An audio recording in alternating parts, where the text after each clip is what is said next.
Beth, we'll keep you there for a moment. We'll go live now, I think, to the committee room, and this is obviously in the Palace of Westminster, to hear what they're saying. In alphabetical order. Kemi Badenoch, 22 votes. James Cleverly, 21 votes. Robert Jenrick, 28 votes. Priti Patel, 14 votes. Mel Stride, 16 votes.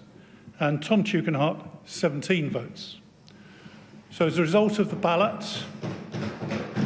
Priti Patel is eliminated from the contest, and there'll be a further ballot next Tuesday to reduce the list from 5 to 4 candidates, who will then be going to the Conservative Party conference.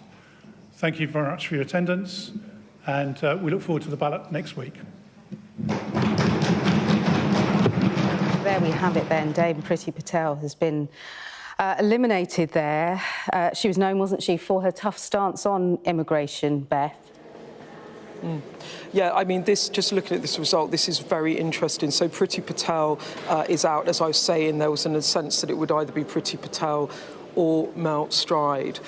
Robert Jenrick actually coming in at the top of that ballot there with 28 votes. Kemi Badenoch coming in at 22. James Cleverly will be delighted at that, coming in third with 21 votes. And the reason I say he'll be particularly pleased is there hasn't been a massive MP movement around James Cleverly, but he put in a pretty impressive performance on Monday at his leadership launch. And he is popular amongst members, because you'll remember him as the cabinet minister as the party was imploding, that went out on broadcast round after broadcast round and was totally loyal to both whoever was the leader and also to the membership. And I think he has earned brownie points for that. Tom Tugendhat, the One Nation candidate, coming in with 17 votes, and Mel Stride, the last one there, with 16. So this has come out really as I would have expected it. I said either Priti or Mel would be knocked out, but that will be very pleasing for Rob Jenrick. You remember he resigned from cabinet in conflict with the Prime Minister over migration strategy. He's been very clear that he thinks that the UK needs to leave the European Convention on Human Rights in order to really tackle illegal migration. And I don't think Kemi Badenoch will be happy that Rob Jenrick is coming out first in this initial round, although there is still all to play for. And I think we've got Andrew Griffith here. Andrew, can I bring you in? If you could stand here. Andrew, thanks for joining us on Sky News. Now, you are one of Kemi's backers. What do you make of that result with Rob Jenrick coming in top of the ballot? Well, Kemi did really well in this round. Second, coming through very strongly. For someone who, remember, is one of the younger members of the candidate team here.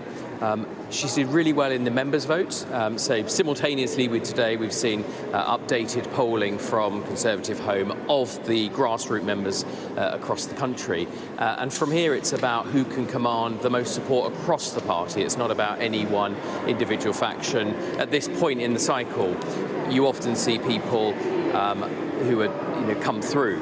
Yes. And gather support and momentum, and it seems to me Kemi's got that momentum. So, Andrew, when I talk to some of your colleagues, they talk to me about a Stop Kemi campaign within the parliamentary party, within some quarters, for a couple of reasons. One, people tell me that she's not popular with lots of her colleagues, that she can be abrasive.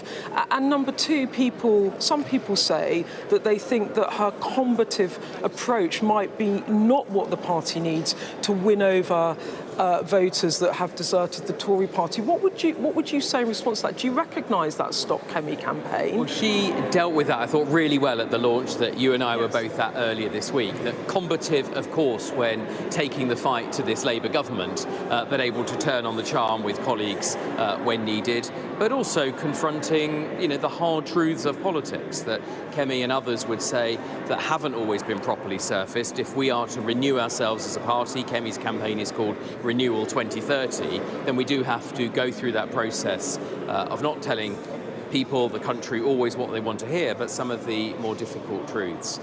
Now, the fact that the the broad-based members see that. They see that in Kemi. Her ability to take the fight to the opposition seems to be a real strength. So you're not disappointed that she went into this probably a front runner, she's the bookies' favourite, but she's not come out on top at the moment? Well, look, ultimately, I mean, she's come second amongst a talented group of members of Parliament. It's good to see that we've still got a number of choices as the parliamentary party. I think the conduct of the campaign so far has been very good, and I very much hope that that continues as more people have a chance, as we go into the conference period as well, more people to have a chance to look at each individual platform. So not disappointed at all, actually. I mean, very pleased with the momentum, pleased with Kemi placing second, and that broad base of support as well, Beth. And Tom Tugendhat said at his launch this week that the country had stopped taking the Conservative Party seriously.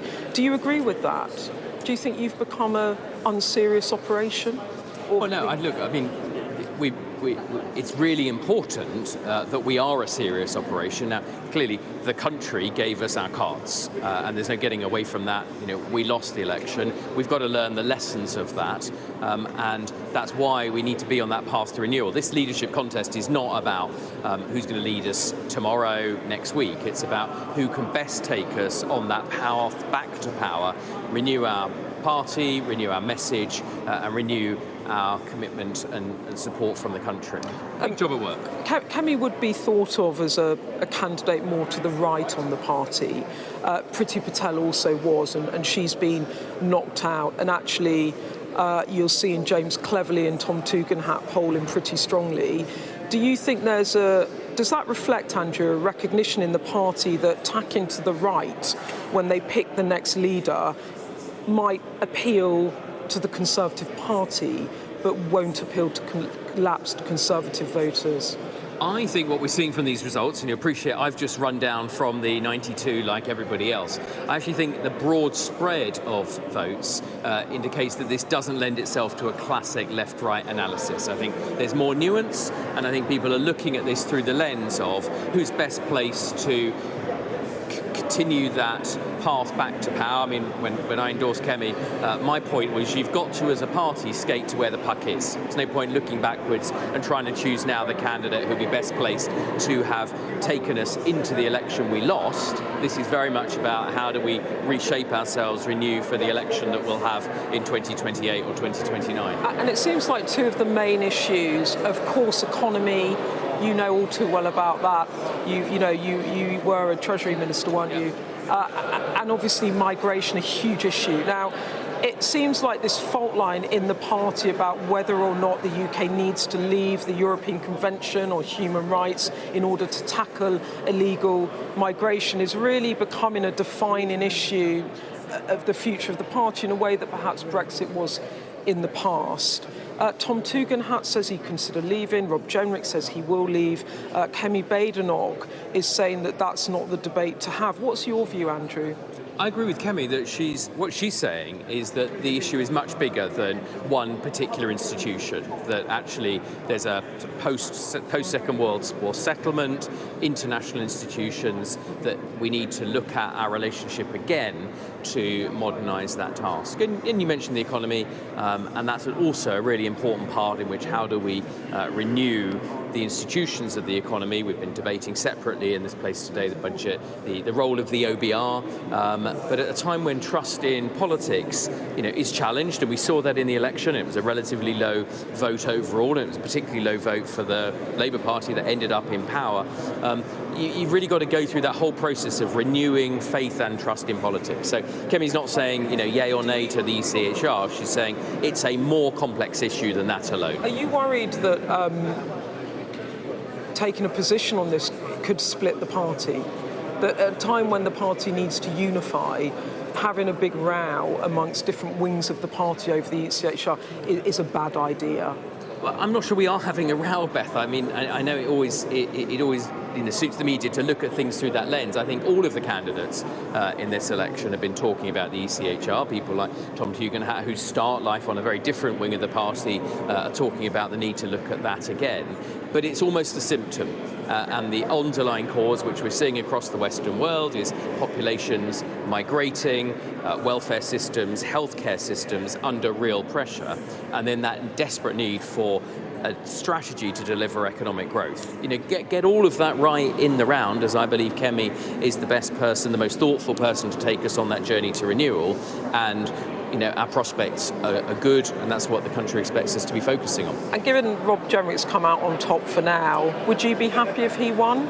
Would you be happy to serve under Rob? I've always said that we're very lucky. We've got a strong field of candidates, you know, 5 going forward after today. The party membership's going to have a really important say because, remember, most members of the Conservative Party these days are no longer represented by a Conservative MP. Yes. So it's fine for my constituents and my party members. That's not true for party members across the country. So I'm really glad that they're going to have a big role in this. Given that they are fans of Kemi, do you think it's absolutely imperative that the Parliamentary Party put her through to the final 2? Well, if she gets... Parliamentary Party's got its role to do. I mean, remember, we go, after next week's vote, we go to conference. Yes. You'll be there, I'll be there, but so will thousands of ordinary members up and down the country. And it'll be a really good chance and a platform for people to see and interact. So, yes, of course, it's important that they have their say. It does speak volumes to me that in an independent poll, not commissioned by any of the candidates, that Kemi's consistently now been leading, which suggests there's a strong appetite from members. But there's also a strong appetite here from members of Parliament, and we'll see that as we go through the next stages. OK, Andrew Griffith, thank you so much for joining us on Sky News.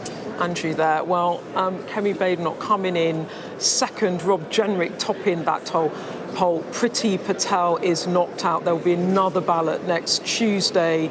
Mel Stride at the moment lagging in 5th place. So as it stands, if that sticks, you're going to have Tom Tugendhat, Kemi Badenoch, Robert Jenrick and James Cleverly battling it out at party conference. The final leader will be selected on November the 2nd, so we've got some way to go. All right, Beth, for now, thank you so much. It's worth actually taking a look at those numbers for you if you're just joining us here on Sky News. So there we have it, Robert Jenrick on 28. Obviously, he left Rishi Sunak cabinet, didn't he, after clashing over illegal immigration. Kemi Badenoch in 2nd place there. She's hoping to take the Conservative Party, as she says, back to its roots. James Cleverly, a seasoned player, on 21. Tom Tugendhat, 17. Mel Stride on 16 there. And as we said, Priti Patel eliminated. Where will her points be distributed? We'll explore that a little bit later.